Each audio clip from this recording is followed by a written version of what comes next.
요걸 하면서 제 소개를 하겠습니다. 송필경이라고 합니다. 대구에서 있었고 방금 했던 건강사회를 위한 치과의사회에 제가 87 항쟁 그 다음에 우리가 그 노력의 결과로 우리가 건강사회를 위한 치과의사를 해서 지금껏 활동하고 있습니다. 오늘 이 광주에 계신 우리 후배님들도 오셨습니다.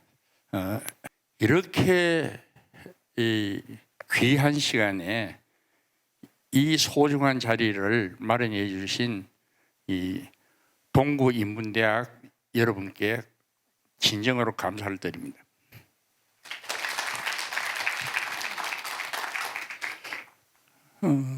저는 1955년생으로 25살 때 이 광주 항쟁을 제가 치과대학 다녔는데 그 당시에 본과 3학년 때 이 광주 항쟁을 맞았습니다. 그 전에 저도 바로 79년부터 의식화 활동을 제가 시작하면서 그 다음에 이 광주 항쟁을 맞았는 걸 차차 설명드리겠습니다. 여기 보시면은 여기가 대구고 여기가 구미입니다. 대구에서 구미로 가는 고속도로가 여기 있는데 우리 선산이 바로 여기가 있고 아버지가 다니던 데가 여기고 요 칠곡 북삼이고 엄마가 태어나신 곳이 상모동입니다. 박정희하고 같은 고향입니다.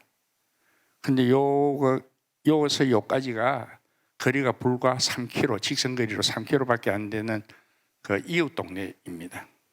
요거를 기점으로 여기서 구미고 여기 칠곡이고. 그래서 아버지는 18년생이고 엄마는 19년생입니다. 저는 55년 막내고 그 다음에 박정희하고 엄마하고가 동기동창입니다. 상모. 거의 박정희가 2살이 많은데 2년 늦게 학교 들어왔답니다. 그 박상희는 형님이고 사위가 김종필이죠. 제가 이 이야기를 하는 이유가 있습니다. 그렇게 1971년 제가 고등학교 1학년 때입니다. 이 삼선 박정희가 삼선을 했습니다. 그때 나오는 후보가 김대중 그리고 박정희. 그런데 그 당시에 박정희와 김대중은 거의 호각지세를 했습니다. 만약에 중앙정보부를 동원한 부정선거가 없었다면 아마 김대중이가 이겼을 겁니다. 그런데 군만 해도 60만 표가 모조리 박정희에게 갔어요.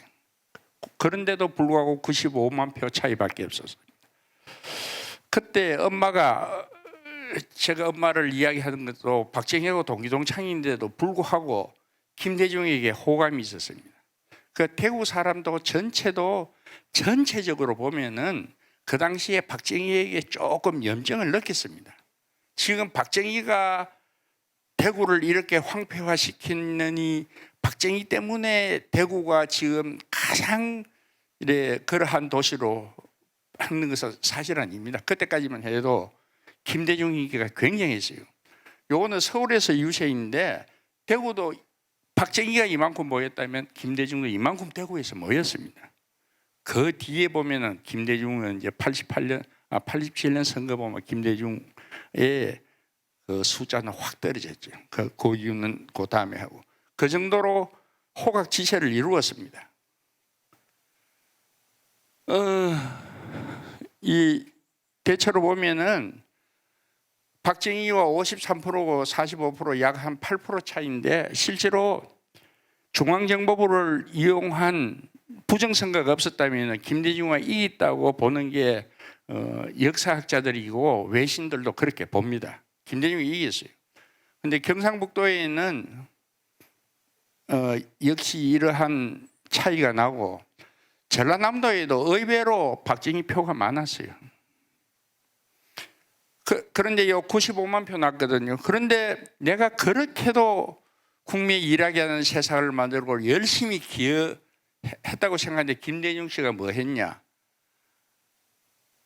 선거 비용을 써도 김대중보다 훨씬 더 많았고 행정력을 사용했는 게 내가 훨씬 더 많이 사용했는데 왜 표가 요거밖에 차이 안 나냐? 요 말은 다시 말해서 돈 쓰고 행정력 했다 하는 게 바로 부정선거를 자기 스스로 고백한 겁니다. 여기서 물론 69년도에 삼선하고 71년도에 삼선에 도전했지만은 사실 이 삼선 도전이 자기가 영구 집권을 위한 사선도 하고 오선도 할 예정이었는데 바로 여기서 김대중이라는 인물 때문에 큰 벽에 가로막혔습니다. 그래서 이 박정희가 일단 이겨놓고도 안심을 못 했습니다. 다음에 71년도 대선이 4월이고 총선이 5월 달에 있었습니다. 이 총선 결과가 아주 놀라웠습니다. 여기 보면은 서울에서는 1대 18입니다. 신민당이. 전북에서 보십시오. 6대 6이를. 부산에는 2대 6. 경북에는 15대 8. 이런 거 보면 지역 감정이 거의 없었어요. 이때 경북에서 보면은 경북, 부산, 서울, 이 광주도 마찬가지인데 전북이 6대 6으로 나왔어요. 참 전남이 오히려 15대 7로 박정희의 공화당 표가 더 많았다는 겁니다. 그 정도로 전남에서 이럴 때 뭐냐면은 그때 나온 말이 여촌야도입니다. 저 도시에서는 여당, 시골에서는 지방에서는 농촌 지방에서는 여당으로. 그거 보십시오. 전라도 이래 전체로 보면은 거의 호각지세로 오히려 수는 더 많았어요. 부산, 대구, 경남으로 이래 보면은 오히려 야당표가 더 많았습니다.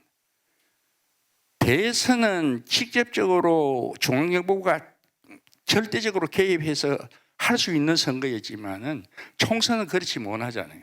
워낙 많은 수의 그 사람이 있기 때문에 또 상대방이 있기 때문에 안 되는데 여기서 보면은 벌써 여기서는 이 시민당이 굉장히 우위를 점하고 프로테이지로 볼 때는 득표율도 거의 차이가 없었어요. 의석수도 차이가 없었고 바로 71년 5월 지역 감정이라고 해서 눈꼽만큼도 없었다는 겁니다. 그런데 놀라운 것은 박정희의 고향은 대구입니다. 그렇죠? 박정희의 이 고향이 대구인데 그 당시에 대구에서 5개 선거구가 있었습니다. 중구, 동서남북. 그런데 이 중에서 5개 선거 중에 4개 선거구가 박정희의 공화당이 아닌 신민당으로서, 야당인 신민당으로서 뽑았어요. 그 첫째 인물이 누가 이만섭이라고 굉장히 학자인 척하고 뭐 시인이고 하는 거지만 지역 감정을 일으킨 아주 장본인입니다. 이 사람이. 경상도가 남이각했는 사람은 우리가 남이각했는 사람의 원조입니다. 아주 그리고 우리 역사상 우리 헌정사상 국회의장만 7년 했던 거물 중에 거물이고 박정희하고는 거의 막 가장 충실한 머슴 역할을 했어요. 이효상. 그다음에 이분 이만섭. 요거는 좀 들어봤을 겁니다. 당시에 동아일보 기자로 박정희한테 발탁돼서 아주 촉망받는 이 젊은 정치인이었습니다. 근데 그다음에 이분은 대구에서 가장 돈 많고 유명한 박찬이라는 변호사입니다. 제 친구 아버지였는데 박찬 변호사. 또 이분은 뭐냐면 현역 의원이면서 코롱그룹의 창설자인 재벌이었습니다. 자, 보십시오. 국회의장, 박정희의 총애 받는 자, 대구에서 가장 유명한 자, 재벌이 우수수 다 떨어졌습니다.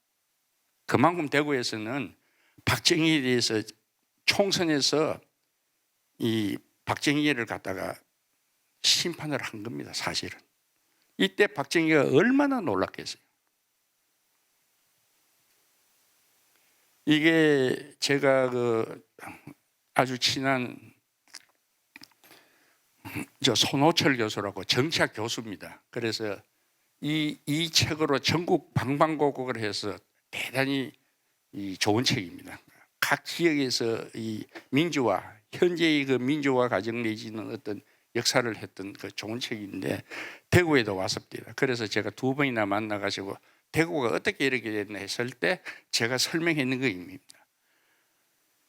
총선이 끝나자 이게 진짜란 말인가? 박정희가 경악을 했어요. 이 득표율에서도 별로 없고 대구에서 5석 중에서 4석을 야당이 차지한 겁니다. 그래서 박정희는 속으로 대통령 선거도 겨우겨우 치러가지고 부정선거를 하고 치러가지고도 별 차이 없이 이겼는데 이 국회의원 선거를 보니까는 대구에서 이 사람이 경악을 했습니다. 그래서 72년 바로 그 다음 해에 유신을 작당했지요. 국회를 해산하고 10월 유신을 단행한 것은 바로 이 대구 선거의 결과였습니다. 박정희가 지금 TK를 만든 건 절대 아닙니다. 그 당시만 해도 대구는 어떤 비판의식이 굉장했어요. 제가 고등학교 2학년이니까는 어느 정도의 그 사회적 인식을 갖고 있었잖아요. 근데 저도 느꼈어요. 이 국회의원 선거할 때 우수수 다 떨어진 건데 대구에서 박정희에 대한 거부 반응을 낸 겁니다.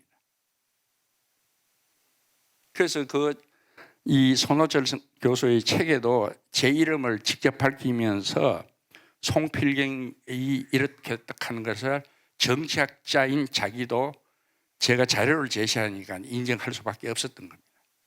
여러분, 박정희가 대구를 변화시키는 건 아닙니다. 그래서 이제 드디어 3선 끝나고 4선, 5선으로 대통령 하려고 했는데 도저히 이제 선거로서는 도저히 안 된다. 김대중과 국회의원 선거를 보니까는 선거로서는 이제 더 이상 승부가 없다 해서 단행한 것이 바로 10월 유신입니다. 제가 이 10월 유신에서 뭐 탱크가 들어오고 벌써 10월 유신하면서 했는데 제가 고등학교 2학년 때입니다. 그때 저희들이 사회를 배웠거든요. 사회를 배웠는데 헌법을 정지시킨다. 10월 유신이 헌법을 정지시킨다는데 막 선생님들마다 들어오셔가지고 이 유신을 정당화하는데 땀을 뻘뻘 막 횡설수설하는 거예요. 일관되는 하여튼 박정희가 대통령 해야 된다는 것으로 그걸 이야기했게 그때만 해도 우리가 좀 자유로운 대학 입시라 가지고 사회도 배우고 뭐 이렇게 해서 이 맹종하지를 않았습니다. 요즘 어떤지는 몰라도. 그래서 한 명이 가장 그 광분한 사람이 교련성생이었어요. 뭐 유신을 해야지 뭐 어떠고 저떠고 막 떠들게 한 친구가 물었어요. 아니 천재지변이 있어야지 헌법을 정지시키는데 어떻게 천재지변도 없이 왜 헌법을 정지시키냐고 물었어요. 제가 이때까지 유신의 원인 내지는 유신에 관한 무지한 많은 학설 중에서 가장 적합한 대답을 이 교련성생이 무의식적으로 한 거예요. 천재지변을 해서 했는데 야 이 새끼야, 임마 너들이 막 그래 물으니까 이놈 새끼들이 막 조금 있어봐 천재지변이 생길 거라. 천재지변을 생기게끔 만들기 위해서 유신헌법을 선포한 거예요. 이거보다 더 정확하게 유신을 설명할 거가. 그 천재지변에는 무엇입니까? 민주주의 말살이란 고문, 투옥, 사형 모든 그 민주주의를 압살할 수 있는 그 천재지변이 유신에서 생긴 겁니다. 이거보다 더 정확한 유신의 정당성을 이야기한 것은 저는 아직 어떤 학설에서도 못 봤어요. 천재지변을 민주주의를 말살하기 위해서 헌법을 정지시켰다. 그리고 제가 75년 봄에 제가 그때 꿈만 같았던 대학 생활을 제가 서울에서 하게 됐습니다. 근데 하게 됐는데 그때 당시 4월 달 1975년 4월 달에 제가 저는 기독교 학교를 다녀가지고 기독교 개론을 의무적으로 배웠어요. 근데 그 기독교 개론 시간이 5교시인 거예요. 그래서 점심 먹고 나와서 그때 대학 생활에 뭣도 모르고 막걸리 한 잔 먹고 5교시에 들어오는 거예요. 근데 교수님이 출석 체크도 잘 안 하고 자든 말든 이제 혼자 열심히 강의만 이래 하시길래 아예 나른한 봄 4월 얼마나 좋습니까? 나른한 봄 막걸리 한 잔 먹고 점심 먹고 막걸리 한 잔 먹고 와서 하여튼 책상에 무조건 기대서 잤어요. 아무 이야기를 안 합니다. 한 달 반 이상을 그 교수님이 하길래. 그런데 그날도 역시 4월 말쯤 됐지요. 곤히 자고 있는데 갑자기 칠판을 꽝 두드리는 거예요, 교수님이. 그래서 벌떡 일어나서 무엇인가 싶어서 일러가 보니까 굉장히 목소리도 나긋나긋하게 하시는데 그날만은 막 칠판을 꽝 치는 거예요. 그러고 보니까는 희망이라는 글자를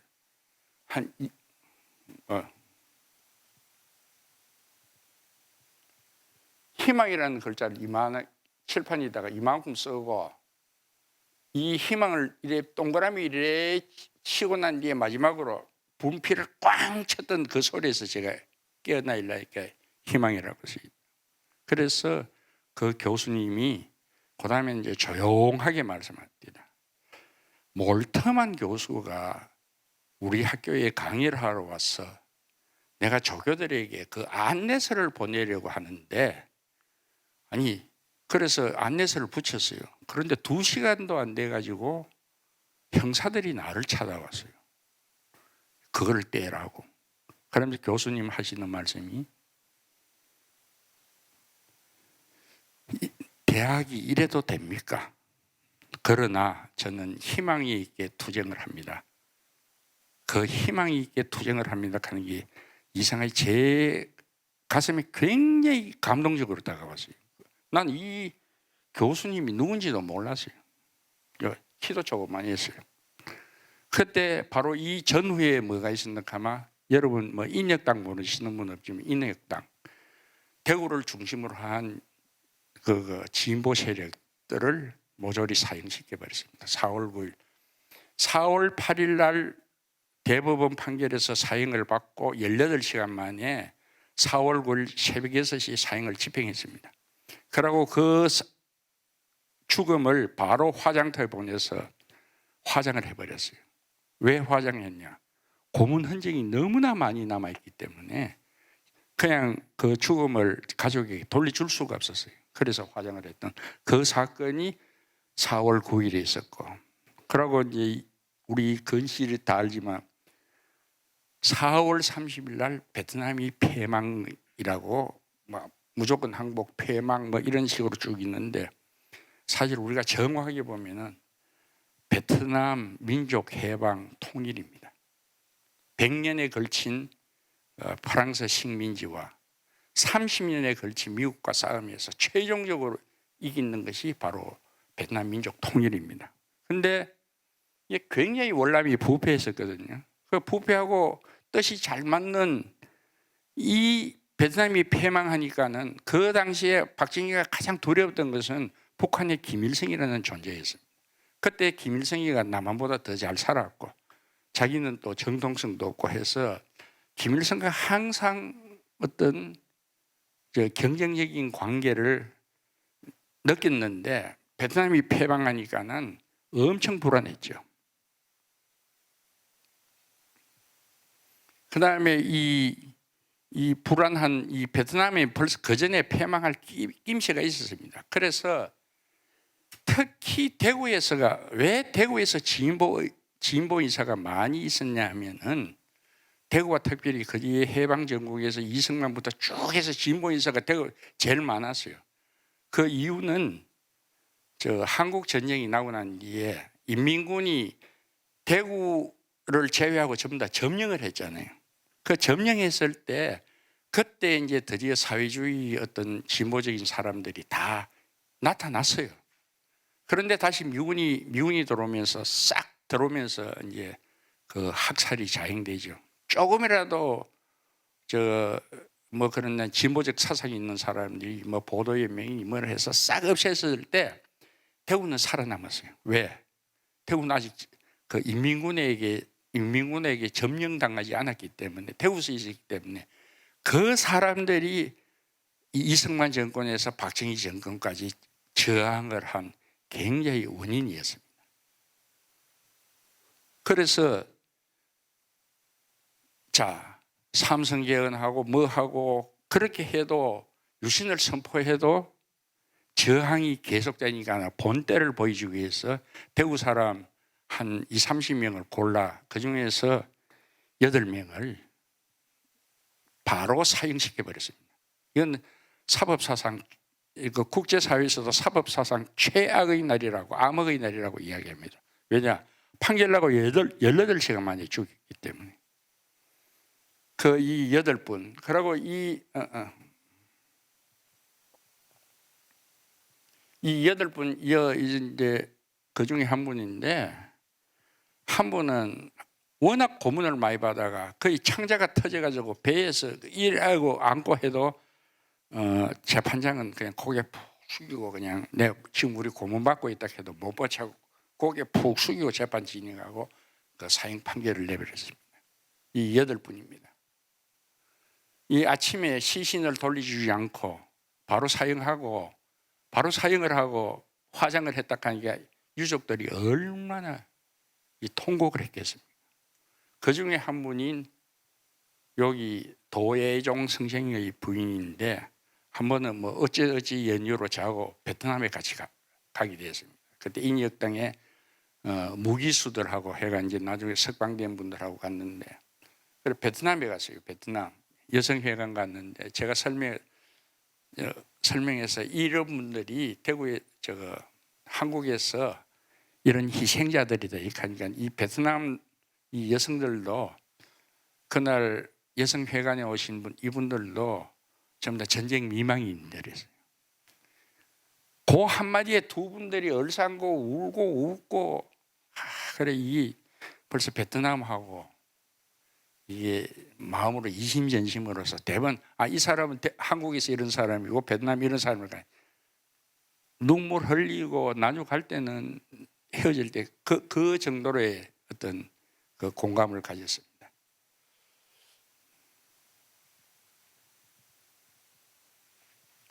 그 다음에 있는 게 베트남 해방, 우리 베트남 패망, 월남 패망이라고 주로 이야기하지만, 아까 말씀드렸다시피 100년에 걸친 프랑스 식민 지배와 30년에 걸친 미국하고 전쟁에서 최종 승리했습니다.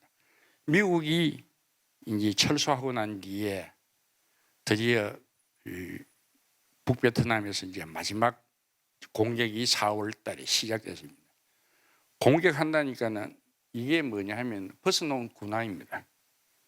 이 군인들이 전부 다 길가에서 군화 신고 있으면은 남베트남 군인인 줄 알고, 뭐 어떻게 또 잡히면 어떻게 했는데, 이 군인들이 북베트남에서 내려온다 이런 그 소리에 놀라서 벌써 군화를 다 벗고 도망갔습니다.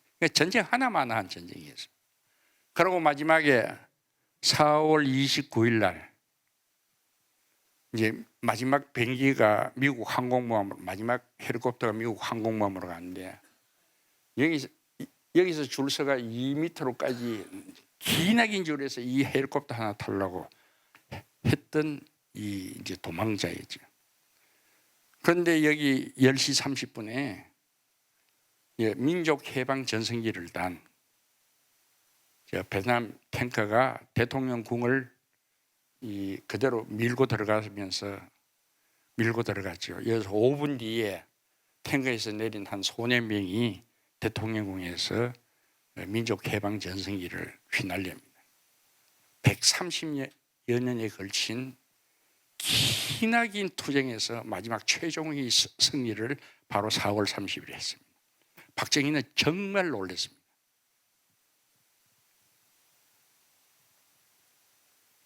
그리고 아까 제가 이제 베트남에 이렇고 난 뒤에 이제 긴급조치 9호가 떨어졌어요. 긴급조치 9호가 떨어지면서 모든 대학이 꽁꽁 얼어붙었습니다. 긴급조치 9호라는 것은 지금까지 나타난 악법 중에서 최악의 악법이었습니다. 그 악법은 다시 말해서 자기에서 통치력을 당분간 통치력을 강화했을지 몰라도 박정희는 자기의 죽음의 구름텅이에 저벅저벅 걸어가는 그런 죽음의 구름텅이를 만든 셈이었어요. 그러면서 저도 이제 저는 아까 사실 아버지 이야기를 잠깐 안 했는데 아버지가 박상희가 누구냐면 박정희 학교 형님. 그 형님이 해방전에서는 구미를 중심으로 한 박정희와 전혀 삶이 다릅니다. 그래서 독립운동을 주도하셨고 해방공간에서는 사회주의 그 진보 세력을 모아서 거기서 우두머리하다가 우리나라 최초로 미군정에 저항한 10월 1일 대구 폭동이라고 하지만 저희들 입장에서는 대구 항쟁입니다. 그걸 주도했던 게 박상희입니다. 박정희 형님. 그 이야기를 들어보면은 박정희도 굉장히 똑똑했다는데 사실 똑똑하기는 그 엄마 이야기하면 동창이니까 아는데 굉장히 똑똑하고 있었는데 박상희 앞에서만 가면은 고양이 앞에 쥐였답니다. 그 정도로 박상희는 똑똑하고 카리스마도 있고 넘쳤는데 그 10월 폭동을 주도하다가 경찰에 사살됐습니다. 그 정통파 빨갱이죠. 그 여파로 박정희도 남노당에 가입했다가 그 여순 사건 때 들켜서 이 조직을 다 불고 자기만 살았습니다. 그리고 난 뒤에 그러한 하여튼 아버지의 어떤 그런 분위기 속에서 제가 자랐기 때문에 저도 그렇잖아요. 그런갑다 했는데 긴급 조치를 하고 난 뒤에 76년, 77년부터 대학에서 그 당시에 의식화 이 운동이 상당히 벌어졌어요. 그때 저도 그런 운동을 하면서 이제 깨우치는 게 아까 그 희망이라는 것이 어디서 나왔냐 하면은 그 유명한 이 본헤프라는 신학자 얘기 났습니다. 이 사람이 1906년생인데 21살 때, 만 21살 때 신학 박사학위를 받은 20세기 신학의 천재였습니다. 근데 이 사람이 학위를 받고 그 교수를 하는데 히틀러가 이제 등장하게 되는 거죠. 이건 뭔가 잘못됐다 해서 반 히틀러 운동에 들어갑니다. 이 반 히틀러 운동에 들어가는데 또 그러면서 이제 압박이 거세지겠죠. 거세지는데 마침 미국에서 교수로 초빙을 받습니다. 그래서 이 사람이 미국에 가요. 37년인가. 그때 히틀러가 국내 탄압이 최고조로 있을 때 이 사람은 미국으로서 공부하러 떠납니다. 공부하러 떠나서 단 한 달 만에 내가 여기 있을 자리가 아니다 해서 크게 후회하고 한 달도 안 되고 미국에서 다시 탄압받는 조국으로 돌아옵니다. 독일로. 그래서 독일에서 히틀러 암살 모의를 하다가 처형됩니다. 그게 1945년 한 4월 초인가 5월 초 하여튼 나치 폐막 일주일 전에 그걸 하는데 이 사람이 남긴 그 유명한 말이 이거였습니다. 제가 그런 의식과 책을 갖다가 보다 보니까 희망이라는 게 있어요. 아까 그 서남동 교수가 분필을 찍으면서 했던 그 희망이 제 가슴 속에서 계속 여운으로 남아 있었습니다. 그 희망을 한데 이 사람이 너무나 유명한 말을 하죠. 이 말을 잘 모르는 사람 없을 거예요. 미친놈이 차를 몰고 가면은 거기에 친 사람을 예배드리고 장례하는 것이 목사의 목적이냐? 아니다. 미친 차에 올라가서 그 핸들을 뺏어야 된다 했던 그 유명한 실천적인 그 했던 그 본해법입니다. 참 아깝게 돌아가셨죠. 일주일만 더 했어도 나치체. 그러고 그다음에 이제 이런 분이 이야기했던 게 바로 이겁니다. 39살에 사형을 당하는데 하여튼 장엄한 처우를 맞습니다. 악을 보고도 침묵하는 그 자체가 악이다. 제가 이거 희망을 했고, 그러고 이 사람이 이런 이야기를 했을 때, 그때 서남동 교수가 바로 이 본헤퍼의 정신적인 제자였던 겁니다. 이 2차 세계대전이 끝나고 난 뒤에 저기 라틴 아메리카에서는 유명한 해방신학으로 가고, 요 제자가 몰트만, 아까 몰트만 교수가 온다고 그 광고를 붙였다가 떼라고 했던 그 몰트만 교수의 이 정신이 계승되었다가 한쪽으로는 해방신학으로, 우리나라에서는 아까 그 서남동 교수님의 저 민중신학으로 변했죠. 그래 바로 그때 긴급조치 구호가 될 때 그분은 제가 아마 마지막 강의를 들었을 겁니다. 그 서남동 교수님이 하여튼 운 좋게도 그분은 그 76년에 3.1 구국선언 하다가 잡혀서 곤혹을 치렀고, 그 80년에는 김대중 내란 사건에 엮여 가지고 또 뭐 무기징역을 받았다가 미국으로 추방됐다가 84년에 돌아가셨어요. 그 뒤에 이제 다 알았죠. 그 당시에는 몰랐는데. 근데 그 희망 하나가 저를 이때까지 이렇게 이끌었지 않나. 제가 지금 베트남도 가고 했는데, 이 사람이 했던 그 옥중서신에서 저항과 복종이라는 제목으로 친구에게 보냈는데 이 제목으로 나왔습니다. 이게 우리 이거 양심입니다. 저항하느냐 복종하느냐.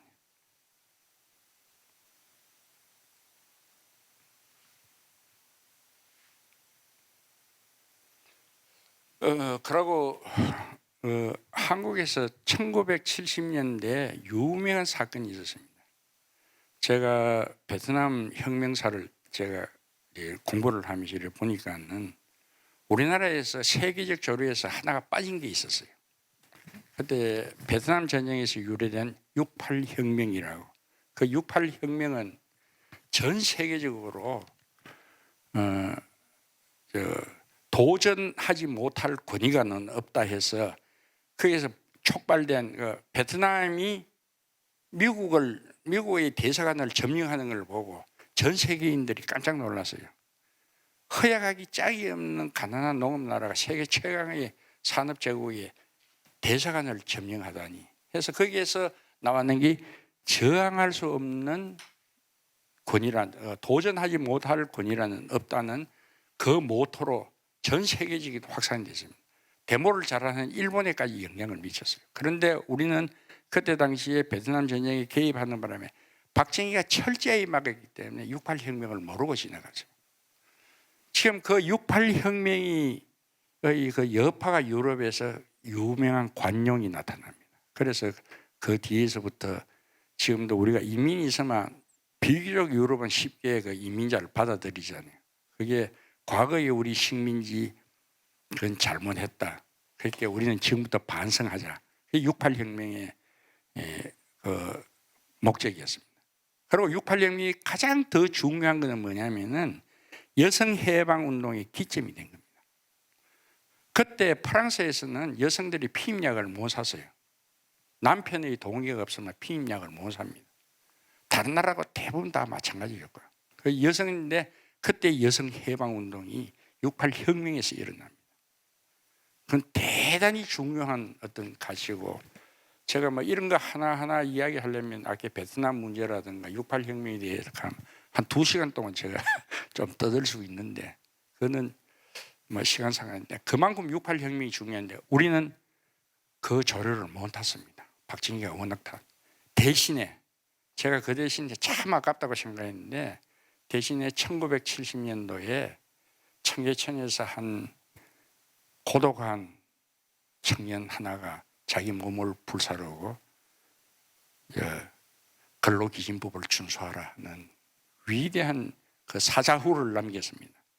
이 우리나라 노동운동사의 그 이후에 좌표였고, 브루스 커밍스 이야기를 이해하면 전태일이가 없었다면 우리나라 민주화는 한 30, 40년 더 후퇴됐을 거라고 할 정도로 전태일은 막강한 게 아니라 우리 가슴 깊이 그 영향을 끼쳤습니다. 그래서 제가 지금은 전태일이가 대구에서 태어나고 요 집이 지금도 남아있거든. 유일한 흔적입니다. 그 전태일에 이 주인집이고 요게 주인집이고 다 지금 기와가 허물어져 가지고 일단 비닐로 세우고 요 땅에 4평짜리에 요 세 방을 만들었어요. 브로커 사가 슬레이트 해가 했는데 요 4평 중에서도 2평은 전태일 가족이 살고 2평은 그 학교 다니는 남매가 자취를 했어요. 이 2평에 6가족이 살고 여기서 미싱 2대를 놓고 약 한 1년 반 동안 여기서 살았습니다. 그래 전태일의 전 그것을 보면은 여기 살 때 가장 행복했다 그래요. 이 2평에서 6명이 살면서 미싱 2대를 놓고 왜냐 공부할 수도 있었고 이때 꿈을 있었고 그래서 저는 지금 전태일에 대해서 지금 굉장히 하는데 정말 감동적입니다. 우리나라 역사에서 한 위인 5명을 꼽아라 그러면 현재는 잘 인정하지 못하겠지만 위인 5명을 꼽아라면 전태일이가 꼭 들어가야 돼요. 지금 우리나라가 세계적인 인물하고 이런 거 쭉 보면 원효, 이퇴계 뭐 이러다만 저는 반드시 전태일이가 들어갑니다. 우리 아직 전태일을 너무 노동투사로만 인정하지 그 깊이 22살에서 했던 그 깊이는 이루 막을 수 없습니다. 그래서 2평방에 미싱 2대를 놓고 이래 살면서 그 행복했던 그게 수기에서 굉장히 많이 나타납니다. 공부를 했고요. 그래서 전태일 옛집 살리기에 저희들 대구에서 전태일과 친구들에서 지금 하고 있는데 제가 이사장 맡고 있는데 나중에 이제 광주에도 원래 해서 광주에서도 많이 도와주십시오.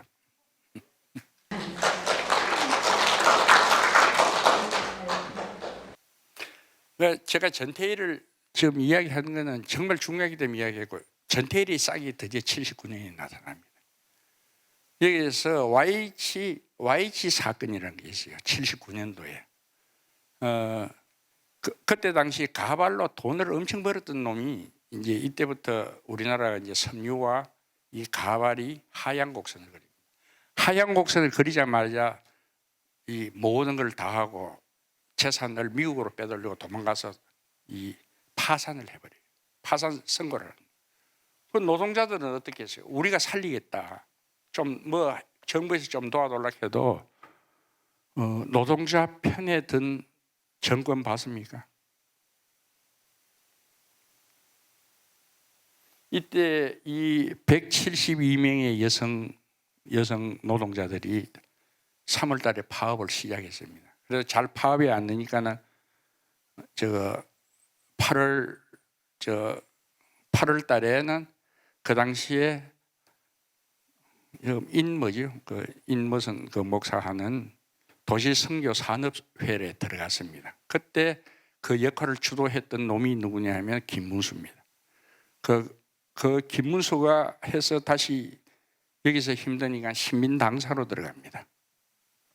이 신민당사에 들어가서 이제 농성을 하게 되죠. 농성하는데 이틀 만에 밤 1시에 경찰 폭력배들이 200명이 들어와서 이 여성들을 다 끌어내려 부릅니다. 끌어내리고 그 과정에서 한 여성 노동자가 추락 사망하게 됩니다. 이게 그 유명한 YH 사건입니다. 이게 드디어 이제 노동운동이 전태일이 씨를 뿌린 노동운동이 자각하게 되는 어떤 한 굉장한 계기였습니다.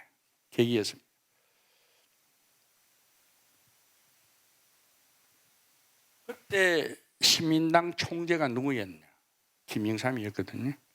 그 가서 격려도 하고 내가 지켜주겠습니다고 이야기를 했는데 결국 박정희 폭력 앞에서는 어쩔 수 없이 무릎을 꿇고 그 뒤에 10월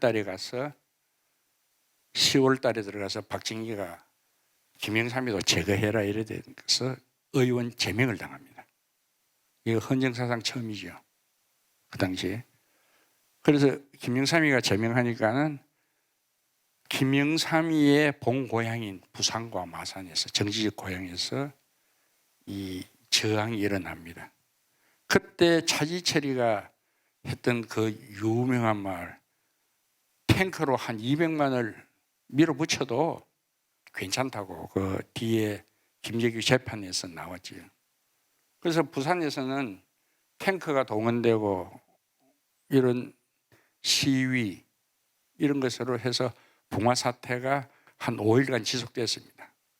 탱크로 해서 겨우 진압을 했거든요. 이제 이 진압, 자 YG 사건에서 김영삼 제명, 그 다음에 부마 항쟁까지 쭉 일련의 과정이 이어집니다. 이어지는데 그때 김재규가 부마 항쟁 끝나고 난 뒤에 이제 차지철하고 이래 역사 보면 싸우잖아요. 차지철이는 밀어붙이라고 하고 안 되겠다 해서 김재규가 박정희의 심장에 이제 하면서 유신의 심장을 총을 쏜 거죠. 그래서 유신은 끝났습니다. 근데 저는 이게 옳았느냐, 이게 최선이었냐고 저는 생각합니다. 이게 다시 광주로 이어지는 겁니다. 이런 사건이. 그러고 난 뒤에 12월 12일 그 유명한 112 사태가 나서 전두환이가 참모총장을 구속하고 자기들 해서 계엄령을 선포해서 완전히 장악합니다. 이때 엔간한 정치인들이 지금 돌이켜보니까 정치인들이 이때 정신 차렸어야 돼요. 근데 이러고 난 뒤에도 삼김이 싸웠거든요. 보면 서로 김종필, 김영삼, 김대중 이래 3인이 싸우고 그 틈을 전두환이는 계속 노리고 있었죠. 그래서 80년에 저는 이제 계약을 했습니다.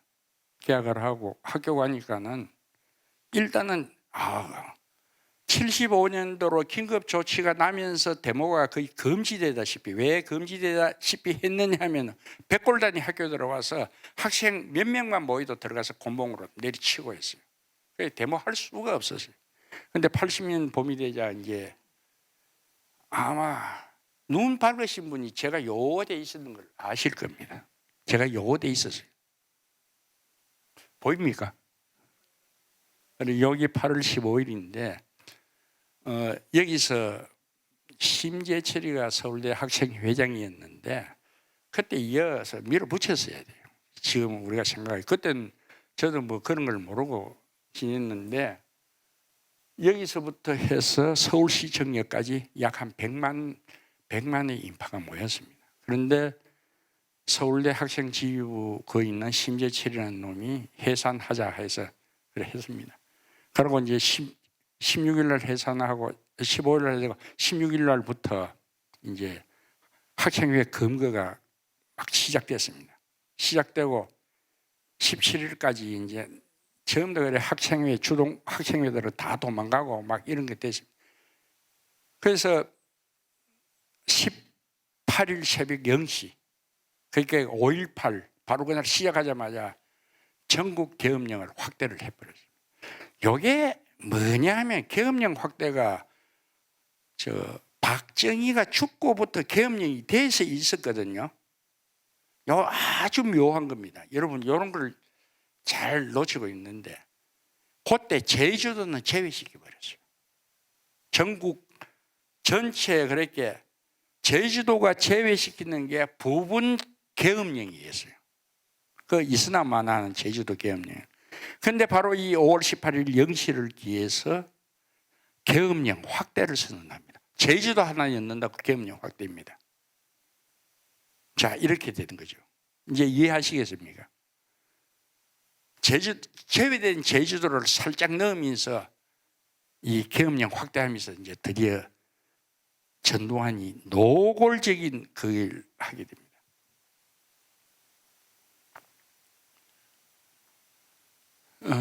그 뒤에 이제는 오늘 제가 저 고속터미널에서 여기까지 오면서 택시 타면서 택시 기사하고 몇 마디 논의를 했어요. 5.18이 항쟁이 일어나는 원인이 뭐냐 이러는데 그 김대중도 잡아였고 뭐 이러니까는 5.18이 안 일어났겠냐 하는데 그건 아니다. 그거 아닙니다. 5.18은 5.18 나고 난 뒤에 그 뒤에 김대중을 내란죄를 만들었습니다. 5.18 대한 김대중 내란죄보다는 그냥 검거령이 떨어졌죠. 내란죄 해서 이제 그걸 하고 이제 김대중 문제가 시작됐는데 바로 이때 아까 제게 영향을 준 희망 있게 투쟁을 한다 하는 서남동 교수도 여기에 엮이게 됩니다. 자, 그래서 5.18이 일어나죠. 5.18에 대해서는 제가 여러분에게 설명할 필요도 없고 제가 그거를 설명하기 위해서 온 것은 아니니까 5.18은 여러분들이 역사적으로 너무나 잘 안다고 생각합니다. 근데 제가 여기에서 우리 여기 있는 동료 치과의사들과 함께 2000년부터 베트남에 갑니다. 베트남에 가면은 이 학살 지역을 우리가 가면서 거기서 우리가 참배하고 그 사람들에게 뭐 어떤 과의 어떤 관계 개선, 사제의 그러한 진료 활동이라기보다는 우리가 그냥 그러한 우호적인 관계를 맺기 위해서 지금 2000년부터 코로나 끝나기 전까지 근 20년 동안 활동했습니다. 여기서 가장 활동 많이 하신 두 분의 부부가 요 정태환 선생님과 요 계시는데 그걸 빼고 그거 보면입니다. 그래서 제가 처음에는 이 글을 쓰게 됐어요.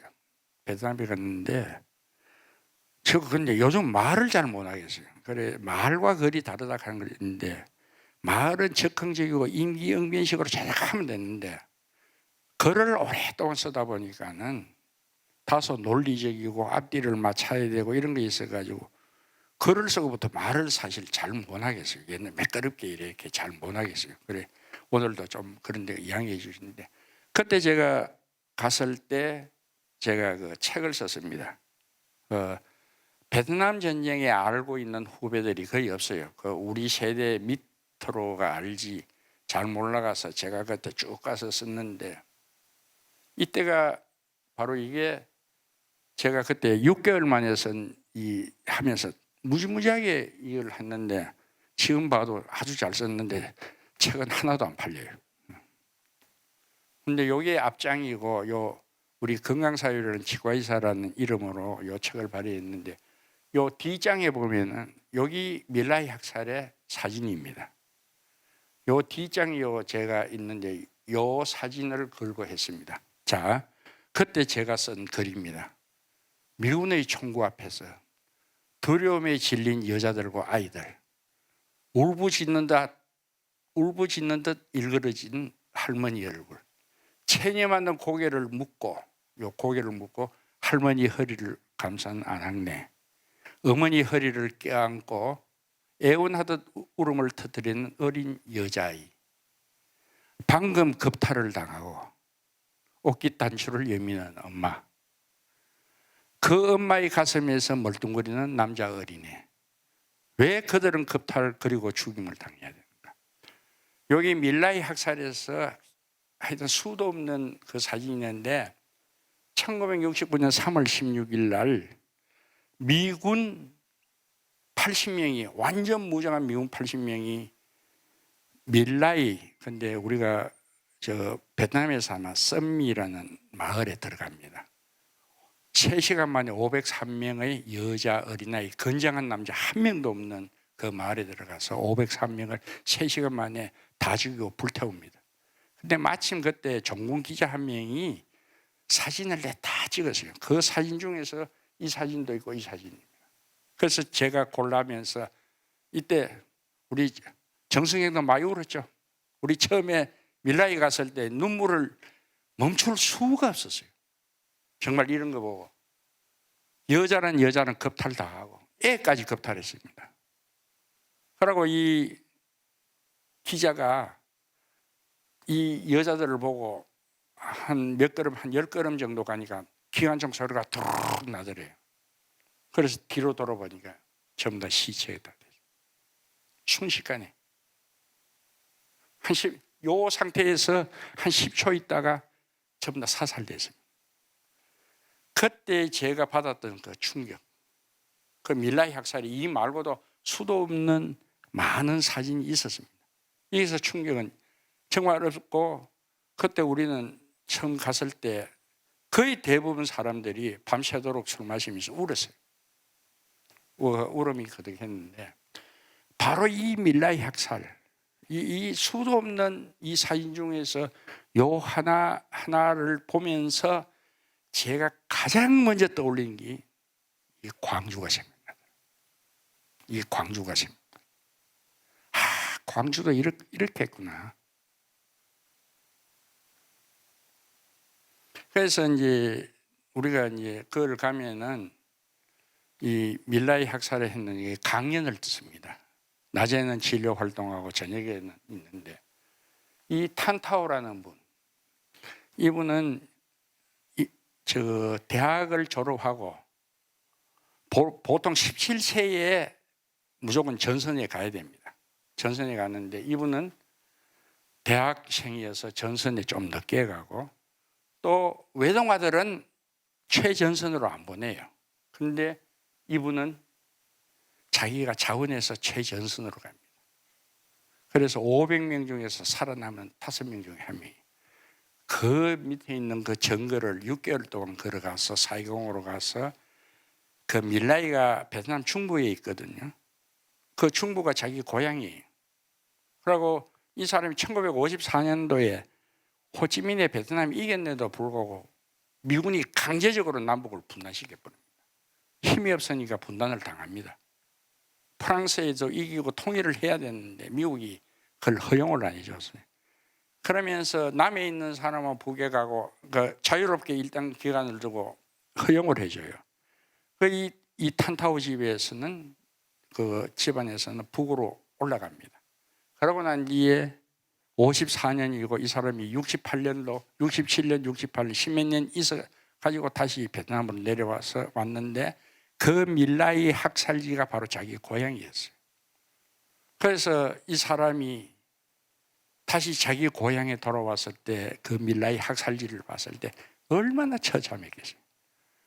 저는 그런 생각됩니다. 여러분, 만약에 경험 있는 분들이 5월 25일 날, 한 80년 5월 한 26, 7일 날 외지에 서울에 있다가 다시 광주에 왔을 때 이 광주의 모습이 어떻겠어요?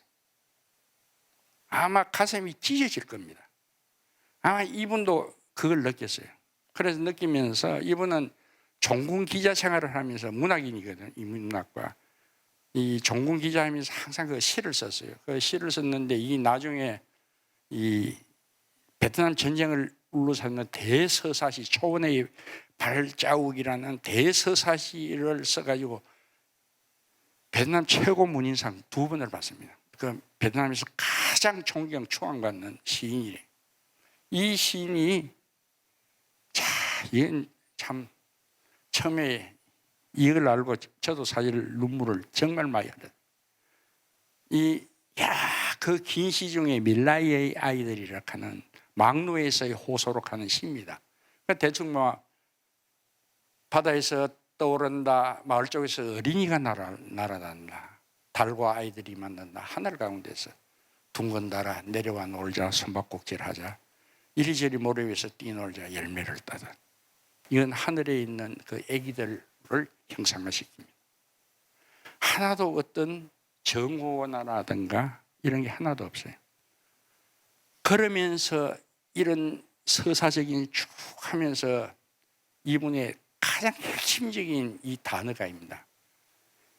너희들이, 하늘에서 지금 너희 놀던 너희들이, 달무리 지고 숨바꼭질하는 너희들이 내게 오는 총탄을 미리 막아주고, 이른 아침 내가 선미에 다다르기 전에, 이 밀라에 다다르기 전에 이 아기가 그대의 총탄을 막아주었구나. 이 학살이 자기의 목숨을 살려줬다 하는 그 이야기. 얼마나 이 시가 정말 서정적이면서도 정오의 한마디도 없이 얼마나 가슴을 찌르는지. 그래서 이제 이거 보고 제가 광주에 와서 느꼈습니다. 왜냐하면은 바로 그 12.6이 나기 직전에 제가 신촌거리를 걷고 있는데 비례가 한 뭉치가 던져졌어요. 그래서 뭐 보니까 주워 보니까는 단지 반정부 상태의 이야기를 하는 것이 아니라 10월 30일 날 서울역 광장에서 모여서 박정희를 박살내자하는 내용이었어요. 보는 순간에 깜짝 놀라가지고 벌벌벌 떨리더라고. 그래 얼른 그때는 그런 걸 쥐고 있었다가 들키기만 해도 경찰의 폭행 대상이었고 아니면 구속 대상이어서 얼른 버렸죠. 그리고 이제 그 며칠간 벌벌벌 떨고 있는데 좀 그렇잖아요. 사실 뭐 하락하면 안 해도 이제 막상 다치기만 하겠지만은 야 이거 서울역에 내가 나가야 되나? 이건 뭐 저도 뭐 그걸 했는데 그렇게 이래 며칠 떨고 있는데 12.6이 나가지고 그게 무산이 돼버렸어요. 만약에 제가 역사에서 가정을 하지 않는다면은 가정이 있다면은 김재규의 12.6이 없었다면 서울에서 대규모 항쟁이 일어났을 겁니다. 그리고 그 뒤에도 나고 하는데 제가 왜 이걸 이야기하는가 하면은 5월 18일 날 광주에서 이제 그 쭉 하다가 광주에서 났잖아요. 어디서 터져도 터집니다. 그런데 이 광주를 아주 전략적으로 고라가 했기 때문에 저는 그 뒤에 광주를 보고 광주의 영령들이요. 그대들이 서울을 비롯한 다른 민중들에게 올 총탄을 미리 막아주었군요. 는 시가 그대로 이 탄타오의 시에서 저한테 전달이 되더라고요.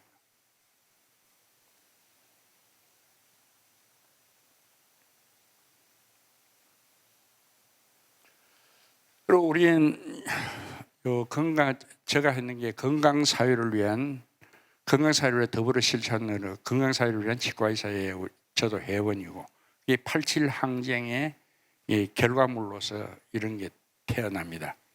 그 의사들은 인도주의 실천 의사회 뭐 이런 식으로 탈출하고 거의 지금 우리가 10년 넘어 항상 이 광주에 우리가 참배를 하러 옵니다.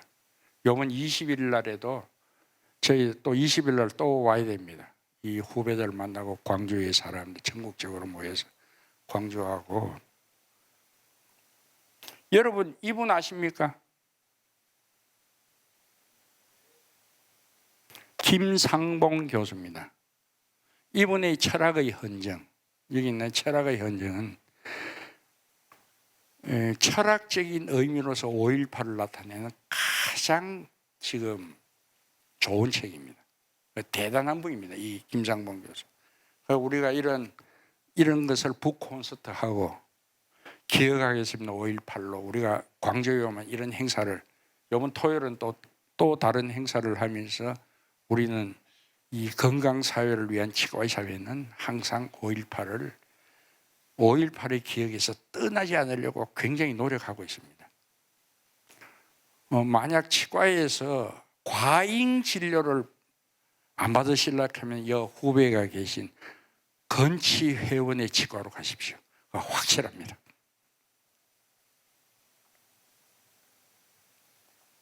이제 그리고 이제 광주 항쟁에 대해서 제가 구체적으로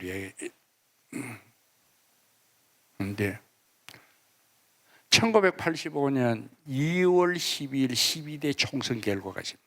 이것도 굉장히 중요합니다. 서울에서는 민주정의당 1명, 신한민주당, 그렇게 신민당 요 두 당이 이제 싸움이죠. 거의 비슷비슷했어요. 그때 이 신한민주당은 뭐냐면은 이 조금 교란시키려고 선거를 정해놓고 한 달 전에 김대중을 미국에서 귀국 허용을 합니다. 그래 지가 한 달 동안 해봐야 정당 제대로 만들겠나 이 십상으로 하면서 자기들은 정치적 자유를 줬다고 이야기하려고 그럽니다. 그래서 김대중이가 들어왔죠. 김대중 들어오고 김영삼이하고 합심해서 신한민주당을 만드는데 요 실제로 저거 선거운동은 불과 보름밖에 못 했어요. 그런데 서울에서 13대 14로 이겼어요. 부산에서는 3대 6으로 오히려 이겼습니다. 그리고 전남에서 보면 오히려 전남 전북은 오히려 이때는 이게 전남 전북을 이래 두면 여는 18이고 합하면 여는 7이에요. 아직도 이럴 때는 지역 감정이 없었는데 대도시 부산은 3대 6입니다. 월등하게 많죠. 대구도 2대 이것도 야당 택입니다. 2대 4로 대구도 야당세가 강했어요. 그리고 전국적으로 뭐 이래 됐는데 자 1985년 2월 12일까지 우리는 정치적으로 지역 감정은 없었습니다. 확실하게 없었어요. 선거 결과 보면 알죠. 오히려 대구가 야당이 더 많았어요. 전라도보다 대구가 야당이 더 많았다니까요. 부산도 마찬가지고. 그리고 지역 감정이라는 것은 있을 수밖에 없어요. 왜냐? 사람들이 말투나 뭐나 조금만 알아만 지역 감정이 있는데 이게 정치적이냐 아니냐 할 때는 굉장히 달라집니다. 우리나라에서는 사실 지역 감정이 없는 편입니다. 영국만 가도 스코틀랜드, 잉글랜드, 그 웨일즈 이래가지고 지역 감정이 어마어마합니다. 일본만 해도 위에 홋카이도 지방하고 오키나와 지방하고 본토 지방하고 지역 감정 다 있고 그 우리나라에서 그 지역 감정이라 아니 정치적 그러한 지역 차별이라는 것은 뭐냐면은 첫째 생김새에서 완전히 판이하게 다릅니다. 외국 가 보십시오. 일본도 마찬가지고 제가 파키스탄, 인도 같은 데 가면은 이 티베계층은 얼굴이 뽀해요. 그리고 밑에 하층에 갈수록 시커매집니다. 얼굴색이 검은색으로 변해요. 그러니까 딱 보는 순간에 차별이 생깁니다. 자, 우리나라 사람이 호남 사람하고 함경도 사람하고 구별할 수 있는 사람이 있어요. 대구하고 저 경상도 지방하고 평안도 지방하고 우리는 기본적으로 이런 차별이 없습니다. 이 차별할 수가 없는데 근데 지역 감정은 왜 생기냐? 그건 할 수 없는 겁니다. 그 지방 내가 최고다. 우리 학교 최고다. 이런 것 때문에 호남과 경상도에서는 그러한 인마들 뭐 새끼 뭐 한번 사기당하면 너 인마 나쁜 놈이야. 이런 식의 어떤 그런 감정이지 정치적으로서 지역 감정이 나타난 적은 적어도 1985년 2월 12일까지는 없었습니다. 지금 이 통계가 말하고 있어요. 대도시에서 부산, 대구가 오히려 야당이 더 많았어요. 전라도보다. 그러니까 제가 이야기할 때 오늘 제일 중요한 것 중에 하나가 우리의 지역 감정은 그렇게 오래되지 않았다는 겁니다. 정치적 지역 감정.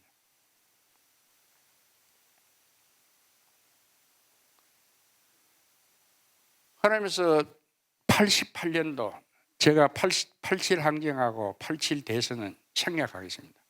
우리 역사에서 너무나 뼈 아픕니다. 그 많은 걸 했는데도 두 사람이 형님 먼저 아우 먼저 식으로 양보했다면 전두환은 아마 사형을 당했을 겁니다. 그런데 그걸 못하고 노태우한테 넘겨줬죠. 저는 거기에 대한 이야기를 하기를 싫습니다. 대신에 87년 대선 지나고 88년에 들어와서 이제 보면은 지역 감정이 극명하게 드러납니다.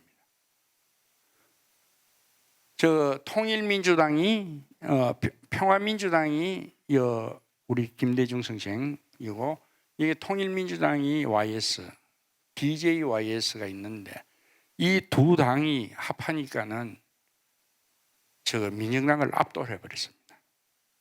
그 당시에 민정당을 압도해 버렸어요. 그래서 88년에 4월 26일 날, 뭐 대구에서는 8대 0입니다. 불과 3년 만에 나타난 현상이에요. 85년에는 야당세가 더 강했는데 이때부터 87년 양김 분열로 인해서 나타난 게 지역 감정입니다. 1차적으로, 곧 1차적으로. 그냥 뭐 대구 같으면 이제 완전 8대 0으로 돼버려요. 부산에는 1대 14입니다. 이거 다 하고. 이런 식으로 이제 지역 감정이 바로 현재에 나타나는 이 지역 감정의 원조는 88년 4월 26일 생입니다. 예, 꼭 이해하십시오. 우리가 이전까지는 지역 감정이, 정치적 지역 감정은 없었습니다. 우리가 심리적으로 야, 우리가 너보다 더 낫다, 문화락한 이런 심리적이라고 주관적인 지역 감정은 있을지 몰라도 정치적 객관적으로서 지역 감정은 88년 4월이었습니다.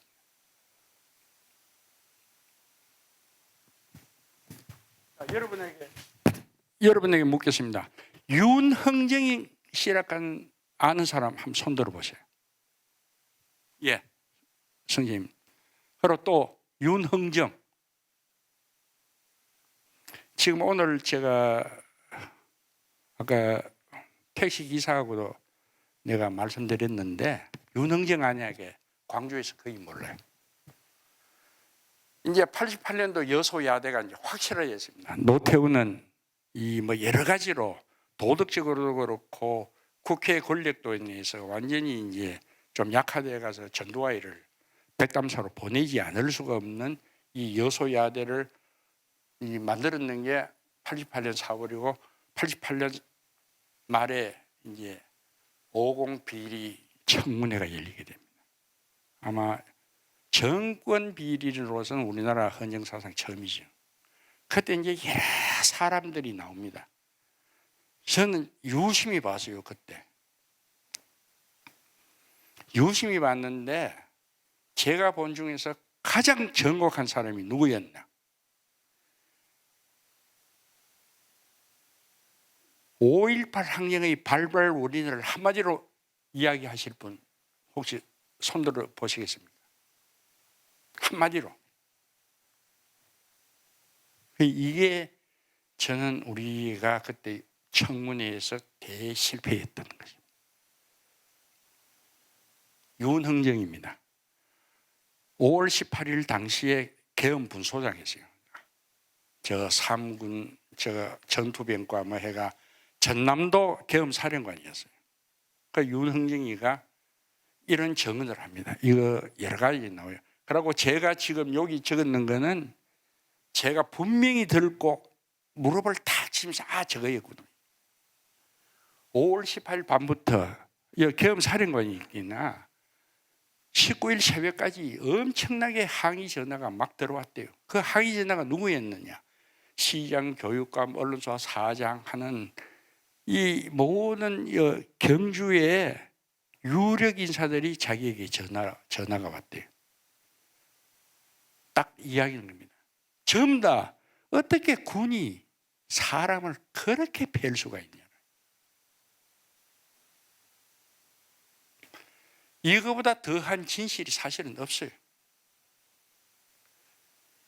광주에서 이렇게 잔인하게 5월 18일 날 패니까는 시민이 저항하지 않을 수 없던 게 5.18 항쟁입니다. 우리가 모든 혁명이라든가 어떤 것이 거창한 명분으로 하는 경우는 없어요.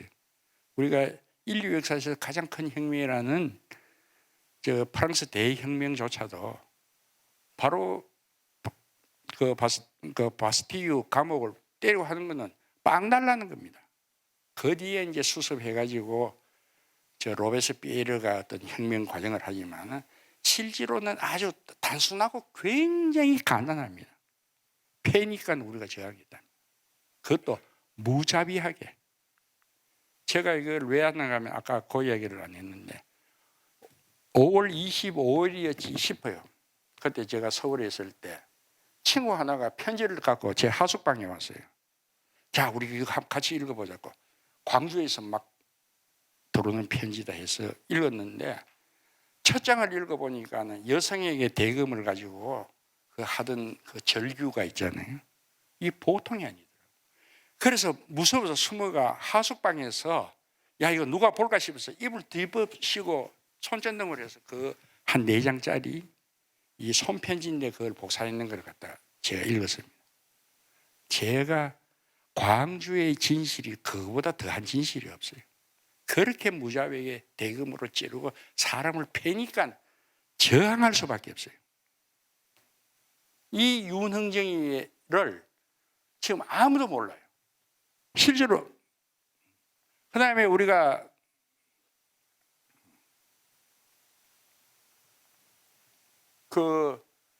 노무현이가 50청문회 서타였다 그런 걸 알지만 노무현은 격정적인 정의감이었어요. 근데 가장 논리적으로 접근했는 사람이 김광일이고 노무현을 발탁했던 사람입니다. 이 사람이 뭡니까? 그 했던 부산에서 했던 운동권의 대부였어요. 그 10월 25일 날 잡혀가지고 이제 고문 옷 다 벗고 이제 고문복으로 갈아입는데 5월 26일 아침에 11.6 때문에 5월 27일 날 석방됐어요. 그래 이만큼 했던 사람이 자기는 찍혔기 때문에 노무현을 통해서 그때 그 무슨 항림 사건입니까? 그걸 했던 이 사람이 아침에 윤흥정이 끝나고 난 뒤에 그날 그 다음 날 저녁에 신문을 보니까 땅을 치면서 후회했다 그래요. 이 사람이 너무나 많은 신문을 하다 보니 너무 지쳐가 그날은 조금 한 10시나 11시쯤 돼가 집에 갔대요. 너무 피곤해가. 근데 아마 제가 알기로는 윤흥정이가 11시부터 그 신문을 했어요.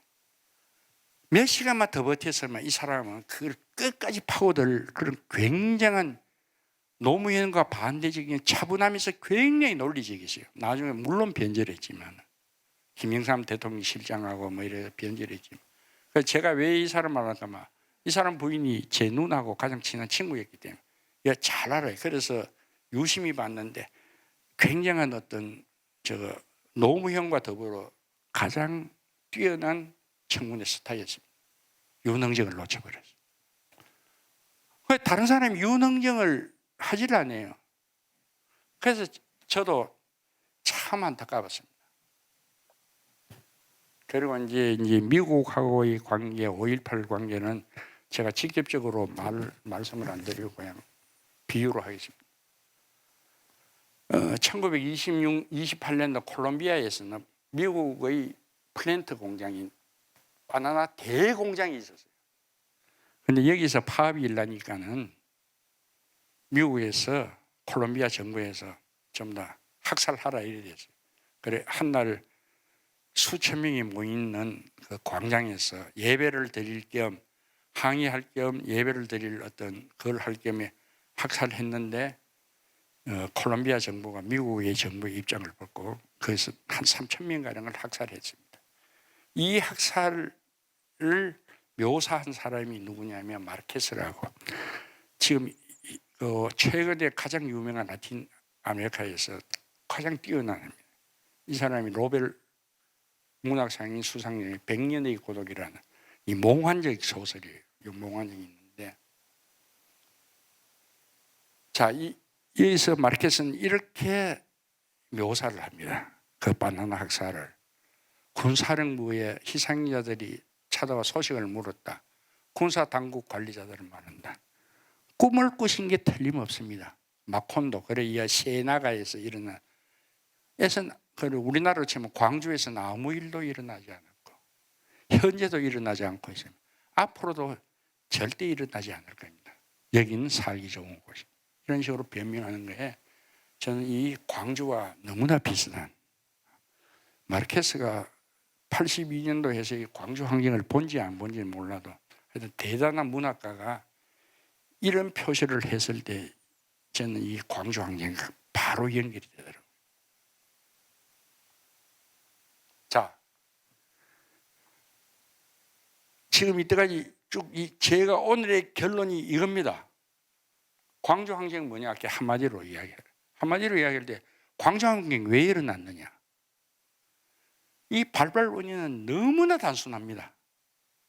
더 이상 긴 말이 필요 없어요. 어떤 논리도 필요 없고, 군이 미쳐 날뛰면서 시민을 무자비하게 두들기패니 시민 모두가 저항한 겁니다.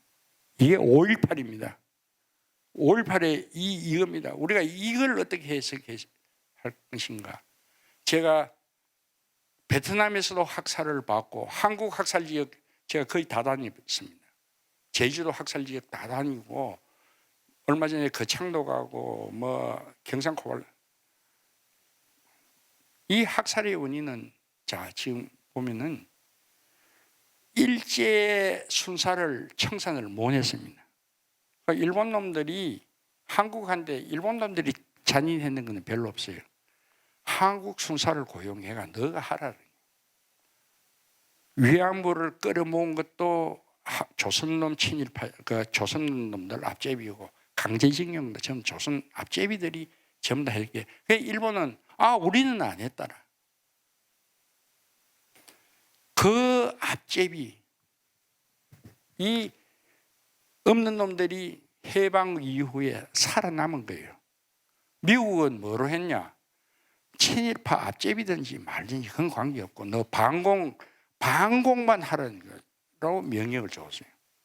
걔들이 그 친일파 앞제비들이 방공을 빌미로 바로 그 빨갱이 사냥으로 들어간 거 아닙니까? 조금이라도 의식이 있고 하는 걸 다 모조리 죽이는 게 바로 미쳐 날뛰면서 했던 게 거창 학살, 문경 학살 이게 다 그리고 요놈들이 이 한국 전쟁 전후에 한 80만 내지 100만 가량을 뭐 어쨌든지 뭐 몇십만을 학살하고 난 뒤에 10년 뒤에 베트남에 갑니다.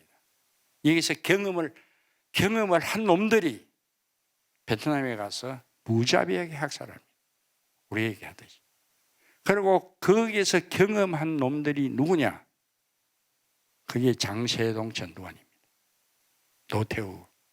그래서 사람을 함부로 죽이도 된다는 이거를 갖다가 이놈들은 의식 속에 있었는 거예요. 그 쭉 내려오면서 한 게 그게 바로 광주 학살에서 정점을 이룬 거예요. 이거는 보통 그런 학살은 안 보이는 데서 하잖아요.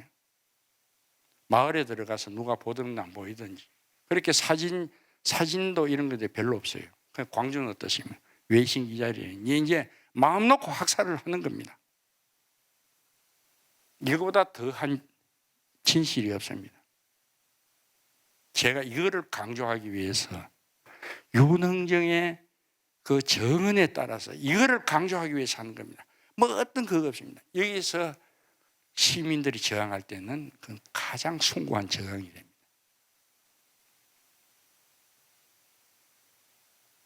그래서 이제 우리가 두 가지 있어요. 이 지역 분열이 두 가지 있는데 양김에 이거 합심을 안 했는가. 근데 제 광주 여러분께 제가 말씀드리는데 세력이 같다면은 똑똑한 사람이 양보해야 됩니다. 저는 그때도 그런 생각이 들었고 아마 DJ가 양보했으면 정말 엄청난 결과가 왔을 거예요. Y에서는 전두환 모가지 딸 수 있는 그런 좀 대뽀가 있는 사람이에요. 그럼 먼저 시켜놓고 그 다음에 이 먼저 하라. 그 다음에 내가 그걸 할게. 결국 두 사람이 그렇게 했잖아요. 이게 우리가 천초의 한이고. 그런데 우리가 지역 감정이나 정치적 이것은 이제 그 세력들이 지금 다 없어지고 가장 우리를 괴롭히는 게 누구냐? 정권이 나타날 때마다 정권에 아부하는 놈이 조선일보입니다. 제가 알기로는 조선일보가 1980년 광주항쟁 이전에는 우리가 1위 신문이 동아일보, 2위가 한국일보, 3위가 조선일보였어요. 얼마나 전두환한테 아부를 했는지 끝나자 조선일보가 다른 신문 부수를 완전히 압도해버렸어요. 그 이전에는 동아일보의 반밖에 안 되는 신문이 중앙일보, 동아일보나 또 한국일보 다 합해도 지금 조선일보를 못 따라갑니다. 그 정도로 유착이 됐던, 기득권과 유착이 됐기에 우리의 최고의 그거는 조선일보 폐간입니다. 진짜 이거는 어떤 그걸 해야 됩니다.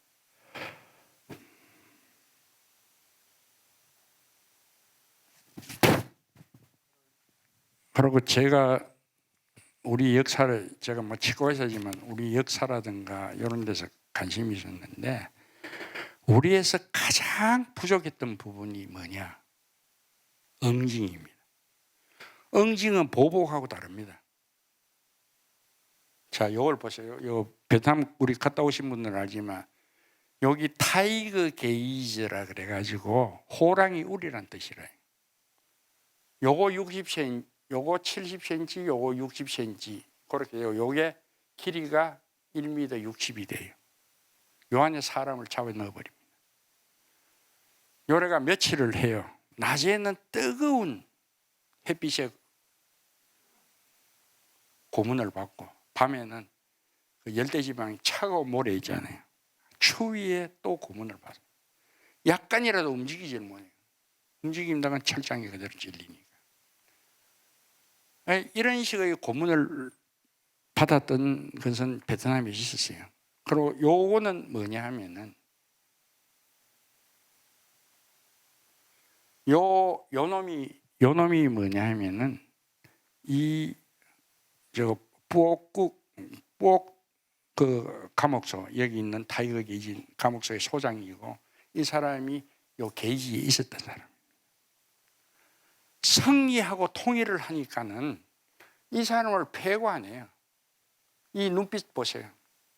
이만 어쩔 줄을 모르고 이 사람은 경멸하는 겁니다. 이게 응징입니다. 이 응징은 승리가 했을 때 비로소 가능한 겁니다. 우리나라 이근한 목사한다고 뺑뺑 돌아다니고, 뭐 지금 우리나라 그 정치인이 하면은 우리는 한 번도 응징을 하지 않았습니다. 제가 우리 역사에서 응징만 이야기해도 한 2시간 동안 이야기할 수 있어요. 왜 응징이 안 되느냐? 우리 역사에서 유일한 것보다 정말 이거는 너무나 안타까운. 결국 5.18도 응징을 못하고 지나가는. 이거는 참 제가 통탄할 노릇입니다.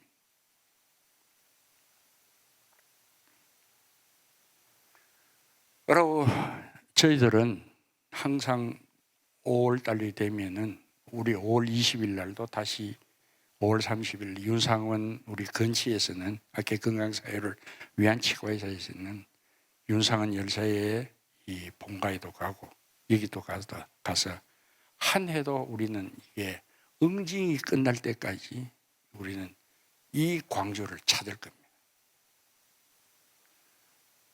제가 눈 감을 때까지 광주 항쟁을 잊지 않겠습니다. 임을 위한 행진곡을 어느 중요한 자리에서는 항상 부르겠습니다. 광주의 형제님을 고맙다 하기 전에 제가 마지막으로 오면서 생각나는 한번 낭독하겠습니다.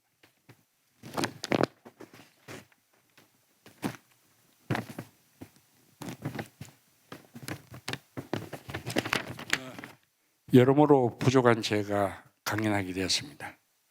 5.18 항쟁 43주년 기념 행사 전야기에서 이런 강연 자리는 제 평생의 영광입니다.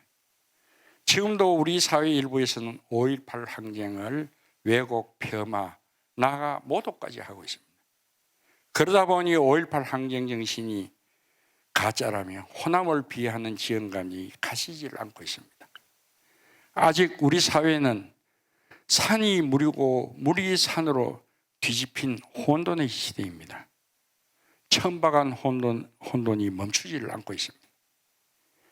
1980년 광주 항쟁 당시 제 25살 경상도 대학생이 있는 저로서는 산은 산이고 물은 물이라는 것을 분명히 보았습니다.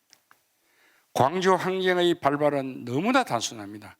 더 이상 긴 말이 필요 없습니다. 두들겨 패니까는 우리가 저항했다는 겁니다. 어떤 정치적인 극이 아닙니다. 개는 게라해서 죄송하지만 짐승은 이웃의 종족의 아픔을 모릅니다. 지구 반대편에 종족의 순환에 대해서도 알 길이 없습니다.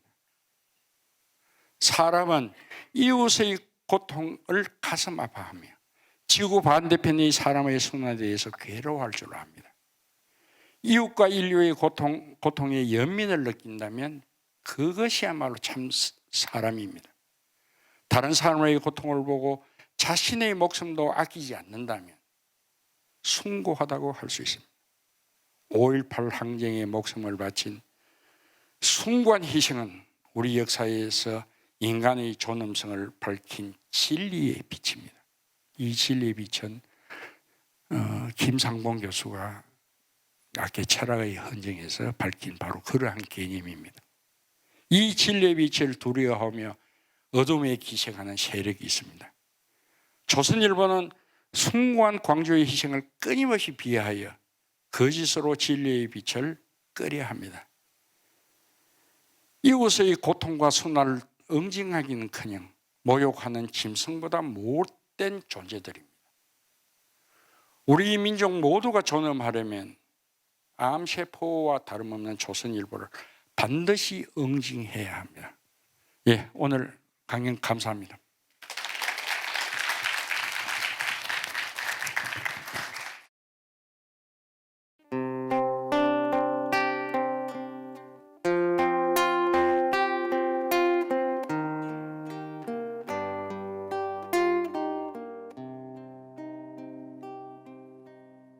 내 머리는 너를 잊은 지 오래, 내 발길도 너를 잊은 지 너무도 오래. 오직 한 가닥 타는 가슴 속 목마름의 기억이 내 이름을 남몰래 쓴다. 타는 목마름으로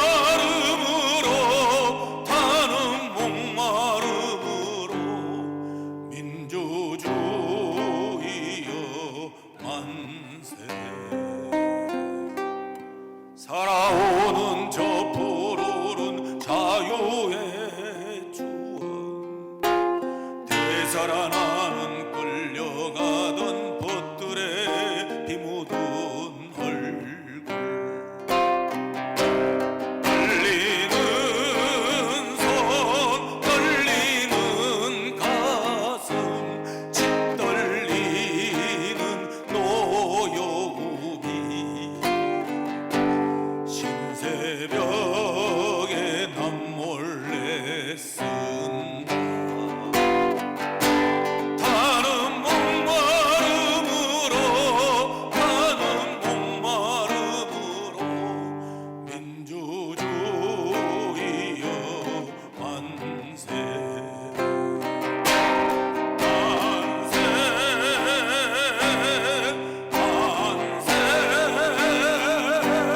민주주의여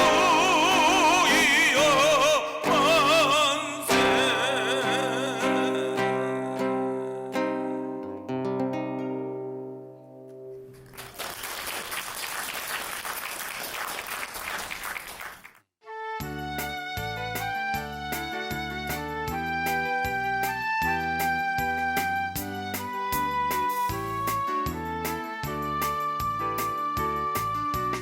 연꽃등이 걸려있는 금남로에서 너는 무얼 보았니?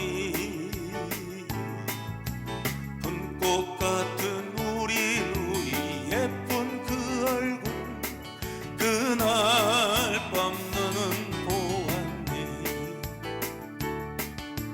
밤새도록 우리 누이 소식이었고 새벽이 환하게 밝아왔지. 기다리고 기다려도 누이는 영영 다시는 오지 못하네. 우리 형제 오손도손 살자 해놓고 어디로 가버린 거야. 오늘따라 사무치게 보고 싶은데 왜 다시 안 오는 거야. 올 봄에도 연꽃등은 다시 켜지고 거리엔 수많은 사람들 물결. 천사 같은 우리 누이 있을 것 같아.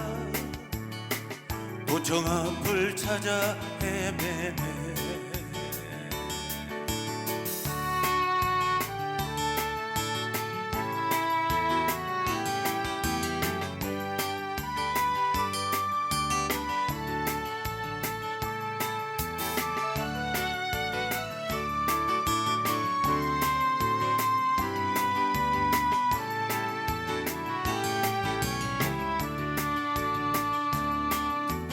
우리 형제 오손도손 살자 해놓고 어디로 가버린 거야. 오늘따라 사무치게 보고 싶은데 왜 다시 안 오는 거야. 올 봄에도 연꽃들은 다시 켜지고 거리엔 수많은 사람들 물결. 천사 같은 우리 누이 있을 것 같아. 도청 앞을 찾아 헤매네. 분꽃 같은 우리 누이 있을 것 같아. 도청 앞을 떠나지 못하네.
시대의 새벽길 홀로 걷다가 사랑과 죽음이 자유를 만나 온갖 바람 속으로 무덤도 없이 셋잔 눈보라 속으로 노래도 없이 꽃잎처럼 흘러 그대 잘 가라. 그대 눈물 이대고 강물 내리니 그대 사랑이 되고 노래 내리니 산을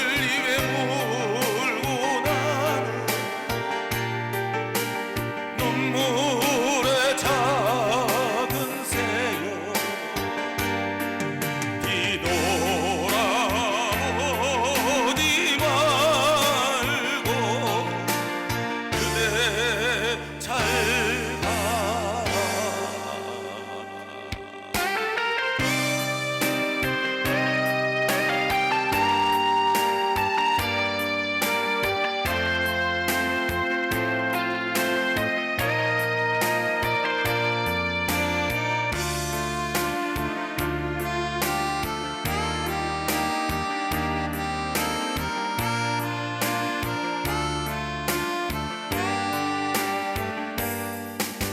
시대의 새벽길 홀로 걷다가 사랑과 죽음이 자유를 만나 건강 바람 속으로 무덤도 없이 세찬 눈보라 속으로 노래